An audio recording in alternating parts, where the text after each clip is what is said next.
Ring a digger, lililing, school bella, lililing. Jude Bellingham was peppering when he went through one goal when he chipped our keeper. Oh no, what's happening? But he didn't let it rattle him, keep attacking him. When he passed you the ball, you gotta pass it back to him so he can find that man on the wing out wide when he's making a run. Overlap a ping, 2-0 down, but it could have been a hammering. In the second half, my team, they were battling. So I was pissed when the bicycle kick went in and our keeper stood like mannequin. But I can't lie, what I saw, I'm a fan of him. So you won't catch me in OT panicking. If anything, Man United put in a shift, but still Real Madrid, they were better than. Yo, this is the OT99 Banter Room where opinions are shared and smoke gets served. Look, Manchester United took the L against Real Madrid 2-0. And those were some amazing goals, to be fair. I can't even lie, man. That bicycle at the end by Joselu, however you pronounce his name, just was the nail in the coffin, man. That one really hurt because until then, I thought like Manchester United was getting back into the game, was applying sustained sort of passages of pressure and closing Real Madrid down. Ball possession, Manchester United was just nicking it. I feel like it was putting nice passes together on a consistent basis in the second half, but it is a lot better than the first half, and that surprised me because in the second half we made quite a lot of changes. You know, we brought on almost a whole number 11, you know, with the likes of Brandon Williams and Maguire and everyone along those lines. And it's the first time, I can't lie, that it seems like we sustained a certain level of performance in the second half. Like it wasn't a total drop-off. In actual fact, like I said, the second half, we actually looked like we improved and were better, even though Real Madrid did make their changes as well. And that could have been a contributing factor to it. But I still feel like when Manchester United switch from their first team, as we've seen in the past, we just see that drop-off. And I didn't see too much of a drop-off when we made those changes. So for that reason, I would say it's a positive, man. I would say it's a positive. But I think the biggest positive, I would say, actually, let me leave the positives to the side. Let me go on to the negative. So the negative is obviously Mainoo, the elephant in the room. He was starting Erik ten Hag, you know, he played alongside Casemiro for all but like 2-3 minutes. And Erik ten Hag really wanted to see him in this game, and you said it. You saw it in his press conference how disappointed he was, because he was just like, you know, he wanted to actually gauge Mainoo's his level. You know, he wanted to see if he can cut it with like the big boy elite players. You know, Real Madrid had a star-studded team out. They had everyone. It was like the strongest squad that they could have fielded. You understand? Obviously, they ain't got a striker, but they had Vinicius, Rodrigo, Valverde, Camavinga, Tchouaméni, Jude Bellingham, who was absolutely insane. And it was just a star-studded squad. And you can just see the levels. You can just see where their team is and where our team is and what we need to do, man. Man United isn't a finished article. We still need players that we're bringing in, that we're trying to bring in this summer window. So we're far from the finished article, but you can just see the levels. But like I said, the sad thing was Mainoo, man, getting injured so soon. Looks like he twisted his ankle a little bit, and you know, there was pictures after the game of him on crutches, you know. And I'm just hoping like it's a Diallo situation where, you know, we see him back in training in the next day or so. But it will be a shame, man, if he misses the rest of the preseason tournament, because it was an opportunity risk-free to be able to see what Mainoo's about. Obviously, we saw him against Arsenal and he put in a shift. But we really wanted to see him, and Leeds as well, put in a decent performance, but we really wanted to see him against the elite like Real Madrid, even Dortmund, to be honest. And it doesn't look like it's looking slim. We haven't heard anything from the time of this recording anyway, of the outcome of Mainoo. So I hope he's well, man. I hope it's an Amadeo situation again, like I said, where he's back and kicking. But that was a shame, man. And I feel like after that injury happened, the plans kind of changed. You know, Eriksen came in. And that was surprising as well, because I thought that Bruno Fernandes will move back into the center of the pitch. And then we maybe bring on Antony. But it didn't happen like that. Eriksen came on. And it just makes me wonder as well, because it's not the first time that Bruno Fernandes has obviously played out wide on a ring. And a lot of us as fans know that this guy is better utilized as a number 10. That's where you get the best out of Bruno Fernandes. It just makes me think as well, like, you know, is there an issue like in these big games where, you know, he's just worried about Antony? And I don't understand it, because Antony, when he came on, he had a really good performance. He was pressing, he was tracking back. He wasn't attack. He was like, he looked dangerous going forward as he does when he cuts in. I would only say that he just needs to work on his finishing, because if that's your signature move when you cut in and then you smash the ball with your left, really and truly, if that's your signature move, then you should be troubling the keeper a lot more. And I don't see Antony doing that too often. But it's just worrying that, you know, Bruno keeps getting put out on the right, and he's just not as effective on the right. And maybe it is because Real Madrid played that diamond. He had a bank of midfield four in there, and maybe it's that Erik ten Hag wanted to try to counter this by adding another midfielder in the middle of the pitch to try even the odds with the central midfield. But I don't know. But we've seen it against Barcelona when we played them at home last season. We've seen them against Bruno playing on the wing. That is, we've seen them Bruno playing on the wing against City as well. And it's just one thing that I've noticed, and I'm not sure I like it, because obviously, what's the point of having a guy like Bruno whose top quality is playing in the number 10, playing out wide? It's just diminishing his capabilities. So for that reason, man, I'm not really too fond of that with Erik ten Hag's decision making. And maybe, when we strengthen the squad, things will change. I don't know. When we start the season, things will revert back to normal. But yeah, that's one of the other negatives I didn't like about that game. But ultimately, I thought like it was a decent game. I'll go on to the positives. So obviously the positives was the fact that Manchester United looked like a much better team with Andre Onana. We must say that it was clear and evident. And I know that Onana got the lob, and it was controversial, the first goal from Jude Bellingham. It didn't look like Wan-Bissaka was playing him onside, but reports are saying that he was onside. So it would have been interesting to see what VAR saw about that, if they but we just don't have that in friendlies. But Onana, he obviously got lobbed, and then a bicycle kick went in where we kind of defense and even Onana to a degree was caught ball watching. But outside of that, I mean, his distribution with his feet, man, his calm composure to be able to split the lines of the defense and pick out a pass, it's just the confidence that Onana oozes, man. The way you saw him come out of his box, he's hardly ever in his box. He comes out, it was playing as a centre back at times, or even a deep line playmaker.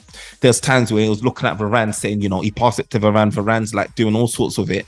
And Onana's like, why didn't you pass it back to me? Like, I can find someone here. Like, trust me, I'm another outfield player, basically, he's saying to this team.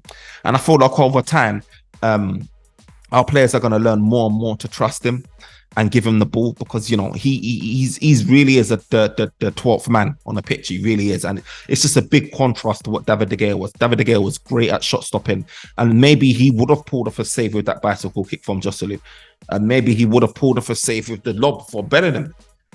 But I feel like we was able to get higher up the pitch. Where the Onana benefits is that we were able to get higher up the pitch. At one point, I saw like our centre backs in Real Madrid's half. Imagine that, us playing that high up against Real Madrid, against the likes of Rodrigo, Vinicius, super speed, super skill, and we were in their half at times. And that was down to the fact that they trusted Onana. They trusted Onana, and Onana allowed us to do that because he pushes up. He closes another 5-10 yards of wasted space. He's there. He'll rush out. He'll grab the ball early, relieve any or mitigate any sort of threats. And I like that about Onana. And I feel like he's going to prove to be very vital going forward in the season. So big up Onana, man. Big up Onana. And I just hope that, I think as a fans, we've got to get used to it. There's going to be times where he's off his line where he can get caught out like that, where he had the lob. But a lot of the time, we're going to see a lot of positives from what Onana did, Like I say, the pressing that we was getting a lot of the time, Onana's going to be able to break that press, easily stay comfortable, turn a guy and then lay it off. He can distribute with his left, distribute with his right, just as good, left and right. He can go short, he can go long. So it just provides another thing for the opposition or forwards to think of when they're trying to press him. So that was a big bonus. That was one of the biggest bonuses. And obviously, like I said, Anthony's work rate was really good. Sancho again came on. He put in a decent performance, but nothing that was like, groundbreaking, I would say. Obviously, I think the game against Arsenal was better. Who else stood out? We had chances. The thing is that in this game, we had chances, It wasn't too many clear chances, but we had chances. We saw Scott McTominay when he done a bursting run in a game, and obviously got a shot off, which was saved. So he had a little cameo there. We saw the likes of Rashford, where he kind of took a touch wide and sort of he made the angle difficult for himself. Maybe he should have shot first time. I don't know if he was able to do that or not. We saw Garnacho smash it from outside of the box and trouble the keeper. We also saw him giving the right back, Robert right back, is it Carvajal, trouble, issues with Garnacho. He's one of those guys, when you can cut out cut in, go to the byline, be direct. He's always going to trouble a defender. He's got the defenders running backwards, and that's what I like to see as a Manchester United fan. I like wingers like that, those guys that get you up of your seat. They're unpredictable. You never know what's going to happen. I feel like Garnacho, obviously we're used to seeing him coming off the bench, so I was interested to see him starting, and I don't know what that means in terms of the season going forward, but it's just interesting to see that Garnacho was getting those minutes starting rather than coming off the bench. So I think he gave a little cameo, good account of himself, Garnacho. And obviously Bruno was there, wasteful at times. He had opportunities where he forced the save from the keeper. He smashed a couple long range shots as well. And a few decent spells of link up play where it was decent. But ultimately, we just wasted chances. And this is where it highlights that we need a finisher. Obviously we got Højlund negotiations happening with him. Maybe that bid is looking likely soon, imminently. And maybe that transfer is obviously looking imminent. But obviously, he's not a prolific striker. You've got 9 goals in the season, this season, and I think the season before for Serie A. So I don't know. Obviously, Erik ten Hag's seen something in him, and he thinks he can develop him and get the best out of him. And maybe in a couple of years' time, he will be that prolific, top world-class striker. But I just not feel the confidence that he's going to be able to fill the void now. Obviously, he's got youth on his side. He's got a lot of potential. He's got strength. He's got speed. He might be able to. He likes to drop deep and do the link-up play like Rashford. So I definitely feel will help provide a focal point, because at times that Rashford playing centre forward, he just goes missing in the game. He goes missing, and it doesn't give me the confidence. And I know it's a pre-season, don't get me wrong, but I'm not talking just because of the pre-season. I'm talking my overall understanding of what Rashford is about. Sometimes he can go quiet and go missing. And we need someone like, when you had Martial, his presence is there, he acts as a focal point, and he's able to bring in the wide players. And I hope that Rasmus Højlund, if he doesn't get many goals, he's able to still contribute in that way, like maybe like a Gabriel Jesus was contributing for Arsenal, where he supports that overall play. You saw it with Firmino of Liverpool. He wasn't prolific with a goal scoring, but his hold up play, his link up play was really good, and he was able to bring in a wide man. And I hope at the bare minimum Rasmus Højlund is able to do that. Do you know what I mean? I'm not really counting on Martial, to be fair, because of his fitness level. So I'm not depending on him. So it is Rasmus Højlund we're depending on. And maybe, Sancho might be used as a false 9.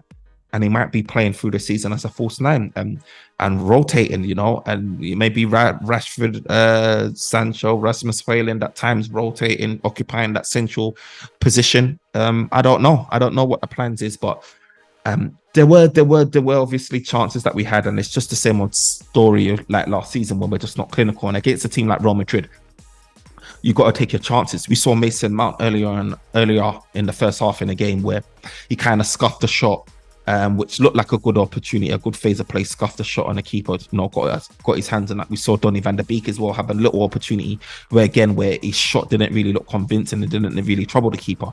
What we really need is clinical forwards, man. That's what we really need to, because we saw it last season where out of the top 4, top 5, top 6 Manchester United's goals scored was just subpar.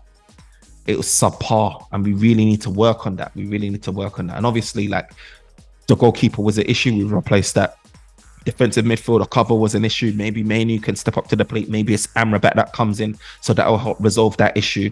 The forward issue is still going to be a question mark with Rasmus Højlund. Do you know what I mean? And the centre back as well. We've got Luke Shaw that can cover as centre back, so I'm not too stressed on that. But obviously, if Maguire goes, you may want an additional bit of cover. Maybe just the Monaco defender, Disasi, is lined up there.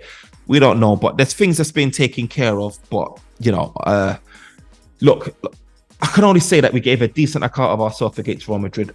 I wouldn't say that the work ethic wasn't there. I wouldn't say that intensity wasn't there, because I think it was.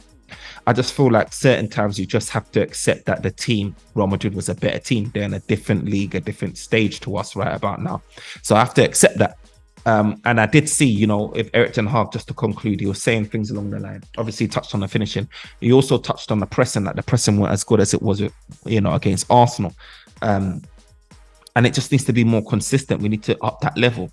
And against Real Madrid, obviously, they're really clinical. They're really good at breaking that press. They just got guys like Modric, Kroos, that can just press resistant, that can play out of a press. I saw times early on in the first half where Man United really moved well, like sort of your Rashford will do those curved runs, and then Bruno will close down a guy on the right, and then Garnacho will shift to the right as well to try and do a triple sort of pressing on Real Madrid sort of defense. But at times there was also opportunity. There's also moments where Real Madrid just broke that press, and it just leaves us vulnerable. Because obviously, if we're committing forwards to that press and they're just playing behind, then obviously we're left open. And as well, Manchester United's style of play when we're on the ball as well, we like to do the three at the back. I think it was Wan-Bissaka, Varane, Martinez, Casemiro just in front, and everyone else is just overload forward. So when we do lose the ball and then there's a quick turnover, it quickly is from sort of our attack to them going at our defense. There's not really a midfield cover there. Which is why we've got the likes of Mount and Bruno, of their athleticism. So we hope that they can recover and be able to break up that play. And I think a lot of what we see this season is going to be like a lot of recovery runs. I know people may be saying, where's our midfield? But I feel like with Mason Mount, and he's naturally an attacker, he's naturally forward thinking, he's going to be more like a 10, even rather than an 8. You're going to be seeing those attacking overloads where you're seeing 6 attackers, 5 attackers, and Mount's going to be part of that. So we really need our centre backs, and our goalkeeper's going to help with that, providing that extra man to be able to cancel and cancel like the counter attacks, So I'm looking forward anyway to the next preseason game. Dortmund, hopefully like Mainoo's back for that game. I'm looking forward to all of it. I'm not looking forward to the late nights I'm doing, but I'm looking forward to these games, man. And I'm already excited to see what's to come, man. Look, I'm not downhearted. I'm not upset about it. I'm not throwing my toys at the pram. The world is not over. Manchester United is continuing to move in the right direction. We've acknowledged that there's certain deficiencies, and I'm sure Erik ten Hag is going to work towards rectifying that. But look, you've heard my piece. Let me know what your piece is on the game. Let me know what your thoughts is. Until next time, peace. But remember, before I go, to like, comment, subscribe, smash that like button. And until then, peace.